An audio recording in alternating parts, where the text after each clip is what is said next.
तू घंटे का किंग था, तू घंटे का किंग है और तू घंटे का किंग रहेगा। आज बाबर आजम के फैंस जो नाजायज औलादें निकल के जो आ रही हैं और बिल्कुल ऐसे जैसे बारिश के बाद केचुए और कीड़े निकलते हैं बारिश में, वैसे ही यहां पर बाबर के फैंस निकल कर आ रहे हैं और मुझे कमेंट कर रहे हैं कि देख देख बाबर ने रन स्कोर कर दिया, देख देख आज बाबर ने हाईएस्ट रन स्कोर कर दिया।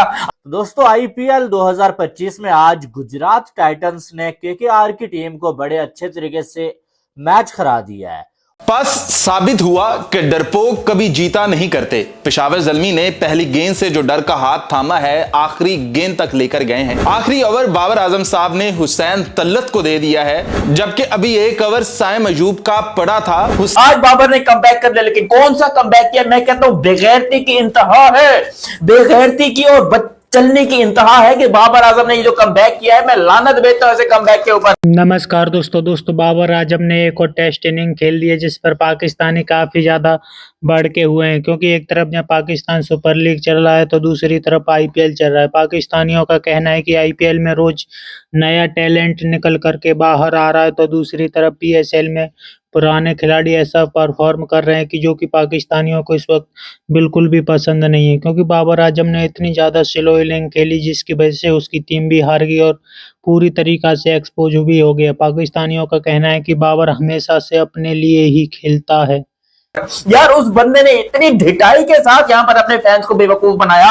आज पेशावर ज़ल्मी टोटल 20 ओवर में 147 पे निपट गई और उसकी सबसे बड़ी वजह ये क्या है यार? इतना कोई मैं क्या दिमाग कैसे गूदा भरा जा सकता है? इतना दिमाग में टट्टी कैसे हो सकती है पेशावर ज़ल्मी के फैंस में या फिर बाबर आजम के फैंस में? क्योंकि आज पेशावर ज़ल्मी के फैंस को यह समझ जाना चाहिए कि बाबर ने जो करके दिखाया है, जो बाबर ने अपने आप को एक्सपोज किया और अपने क्रिकेट को साथ में पेशावर ज़ल्मी के घोड़े लगाए, उससे बड़ा सेल्फिश प्लेयर कोई नहीं है। तो बाबर आजम ओपनर नहीं है, उसको ओपनिंग पे मत भेजो, लेकिन बार बार उसको ओपनिंग पे भेजा जाता है, बार बार उसे ओपनिंग करवाई जाती है। और आज बाबर एक और मर्तबा पहली बॉल के ऊपर, मैच की पहली बॉल के ऊपर एलबीडब्ल्यू होते होते इतना सा बचा है।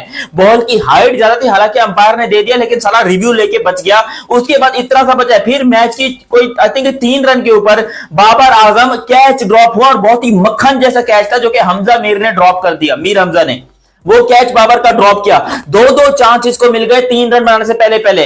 फिर बंदे ने टेस्ट इनिंग खेलनी शुरू कर दी। एक वक्त ऐसा था जब बाबर 20 बॉलों में आई थिंक कोई 8 रन थे, 20 बॉलों में बाबर आजम के 8 रन थे और इसके फैंस इस बात के ऊपर खुश थे कि हमारा बाबर आउट अभी तक नहीं हुआ है। यार तुम सोचो, 8 रन मारने के बाद 20 बॉलें। यहां आईपीएल के अंदर छोटे छोटे बच्चे 20 बॉलों में 34 रन मारते हैं, 16 बॉलों में 32 रन मारते हैं। आयुष महात्रे, यहां पर वैभव सूर्यवंशी, ये वो प्लेयर्स हैं जिन्होंने आईपीएल में इतिहास रकम किया। और हमारे बाबर आजम घंटे साहब जो है यहां पर ओपनिंग करने आए। ओपनिंग करने के बाद यहां पर 20 बॉलों में 8 रन बनाए और टोटल इसने कितना बनाया? चलो ठीक है, टोटल जब शुरू में इतना स्लो खेला तो इससे क्या एक्सपेक्टेशन थी कि मैच को फिनिश करके जाएगा, अच्छा खेलेगा एंड तक। 41 ball 46 run, strike rate 110 Babar Azam का। बाबर का स्ट्राइक रेट 112 एग्जैक्टली। 2 मैंने गलती से कम बोल दिया, 2 ज्यादा कर लो भाई, चलो 2 ज्यादा कर लो। तुम्हारे बाप ने मुबारक को 112 के स्ट्राइक रेट के साथ बैटिंग की, मैच को यहां पर घोड़े लगाए, मैच को बर्बाद किया। पेशावर ज़ल्मी की टीम के घोड़े लगाए, पेशावर ज़ल्मी को घोड़े पे चढ़ाया और फिर यहां पर आउट होकर चला गया। जब मैच फिट हो गया था, जब मैच बन गया था और जब बाबर आउट होके गया, मैं बताऊं बाबर आजम 9.6 ओवर में 67 रन थे, 67 रन थे और बाबर आजम 9.6 में आउट होकर गया। खुद सोचो, मैच का बेड़ा गर्क करके गया है। 9.6 में कम से कम 100 रन होते हैं, 90 रन 100 रन कम से कम यहां पर होने चाहिए थे। अगर मोहम्मद हारिस ओपनिंग करते तो शायद 120 रन भी होते, लेकिन बाबर आजम जब इनिंग को शुरू में ही इतना घोड़े लगा दिए, जब इनिंग के घोड़े लगाए और इनिंग बर्बाद हो गई, इनिंग का बेड़ा गर्क हो गया। पेशावर ज़ल्मी ने यहां पर एक्सपेक्ट कर लिया कि भाई अब हम बाबर को, यार बाबर जितनी बड़ी गलतियां कर रहा है, मैं कहता हूं कि जावेद अफरीदी इसकी लेता है, जावेद अफरीदी इसके साथ सोता है। जावेद अफरीदी ऐसा क्या करता है बाबर आजम के साथ कि स्टिल बाबर को ओपनर भी भेज रहा है, बाबर को कप्तान भी बनाया हुआ है और उसको स्लो भी खेलने दिया जा रहा है। यार हैरानी है, मैं कहता हूं बाबर की प्लेइंग 11 में जगह नहीं बन रही। 4 मैचेस हो गए, बाबर आजम बिल्कुल फेल है, बिल्कुल घटिया खेल रहा है। 46 रन बनाकर 7 चौकों के साथ बाबर ने ये रन बनाए, जिसमें स्ट्राइक रेट सिर्फ 112 का था।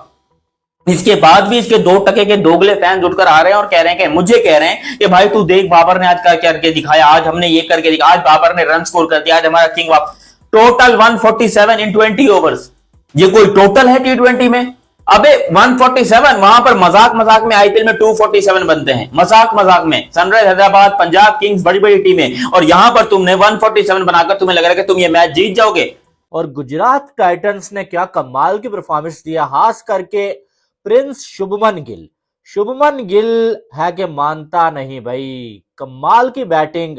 और 90 रन बना के शुभमन गिल आउट हुए हैं, थोड़े से अनलकी रहे कि अपनी सेंचुरी वो कंप्लीट नहीं कर पाए, वेल डिजर्विंग सेंचुरी। लेकिन जो 90 रन शुभमन गिल ने बनाए ना, क्या कमाल की बैटिंग की है। 3 छक्के 10 चौके 55 बॉलों पे 90 रन, 163 का स्ट्राइक रेट। एक साइड शुभमन गिल प्रिंस जो वो 90 रन बना के जो आउट होते हैं अपनी टीम के लिए, जो अहम किरदार अदा करते हैं एज अ कैप्टन। और दूसरी साइड पेशावर ज़ल्मी के कैप्टन बाबर आजम, जिस तरह से जो वो पीएसएल में खेल रहे हैं ना, ऐसा लगता है कि भाई ये बंदा T20 क्रिकेट की तौहीन है अगर ये कहा जाए ना, कुछ गलत नहीं होगा। पावर प्ले का कातिल है ये बंदा अगर ये कहा जाए, कुछ गलत नहीं होगा। अभी ये पेशावर ज़ल्मी और कराची का मैच जारी है, लेकिन बाबर आजम ने आज जो बवासीर वाली इनिंग्स खेली है ना, उसके हवाले से भी हमने बात करनी है। लेकिन पहले जो अब आईपीएल का जो मैच हुआ है इसके हवाले से बात कर लेते हैं। इस मैच में जो गुजरात टाइटंस की टीम ने पहले बैटिंग करते हुए 20 ओवर्स में 198 रन बना लिया। अब इसमें साई सुदर्शन और शुभमन गिल ने बुनियाद रखी और बहुत कमाल की पार्टनरशिप इनकी हुई है। पहला विकेट जाके 114 रन पे गिरा 12 ओवर्स में, फिर जो वो इतना रन तो बनना ही था, ठीक है।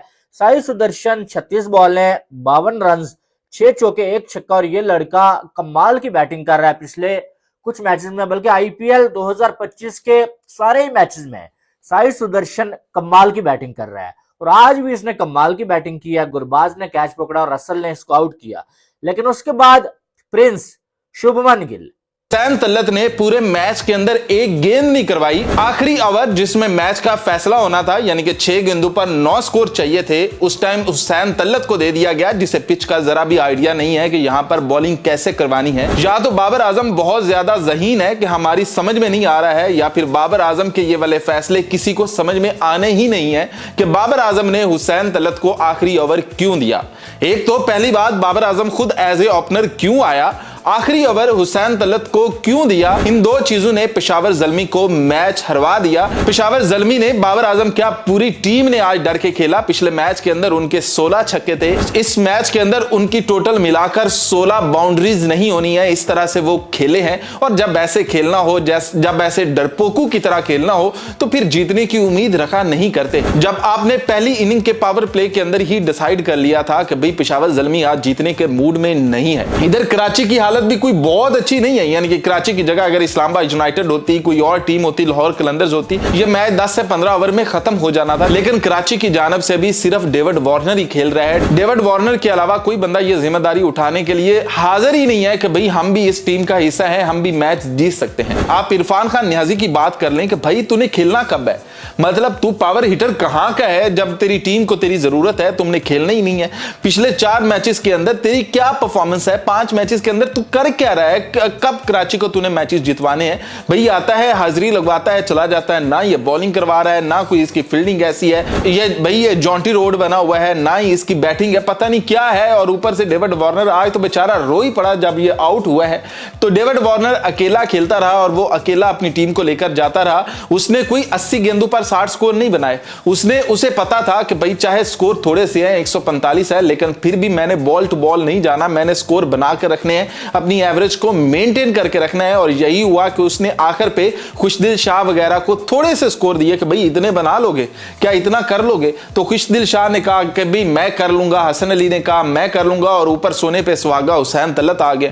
भाई 3 ओवर करवा के 20 स्कोर दिए हुए हैं। साइम अयूब ने उसे ओवर नहीं दिया भी, आखिरी ओवर के अंदर वो कोई स्लोअर वन, कोई कैरम बॉल, कुछ ना कुछ करके वो ओवर निकाल ही लेता। लेकिन बाबर आजम ने कहा कि भाई नहीं, लुक वुड के तो मैंने पहले ही ओवर खत्म कर दिए, क्योंकि डेविड वार्नर को आउट करना था, तो वो उसने आउट किया भी। तो पेशावर ज़ल्मी की तरफ से वाहिद बंदा जिसने बॉलिंग करवाई है वो है लुक वुड। उसके अलावा आपके सामने है कि हुसैन तल्लत को आखिरी ओवर जाकर मिला है। तो दोस्तों, पाकिस्तानियों का लगातार यही कहना है कि बाबर आजम कभी भी टीम के लिए नहीं खेला, चाहे वो पाकिस्तान की टीम हो या फिर फ्रेंचाइजी टीम हो। पाकिस्तान के लिए भी बाबर आजम इतना ही स्लो खेलता है जितना कि फ्रेंचाइजी टीम के लिए खेलता है। बाबर आजम ने हमेशा से अपने रन के बारे में सोचा है, कभी टीम के बारे में नहीं सोचा। यही कारण है कि बाबर आजम को पाकिस्तानी किंग मानने लगे थे, लेकिन वो किंग पूरी तरीका से अब एक्सपोज हो चुका है। जिस तरह से बाबर आजम लगातार एक्सपोज हो रहा है और बाबर आजम की पॉपुलैरिटी भी अब कम हो रही है। जिस तरह से बाबर आजम लगातार पूरी तरीका से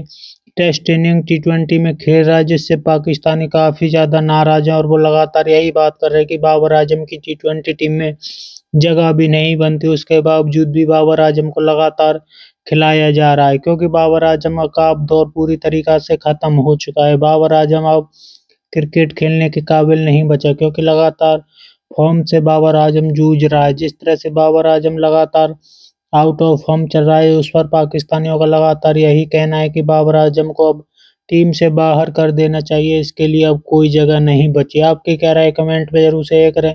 यदि आप चाहें बने चैनल को सब्सक्राइब करें। वीडियो पसंद आए तो लाइक करें, कमेंट करें और शेयर करें। जय हिंद, वंदे मातरम।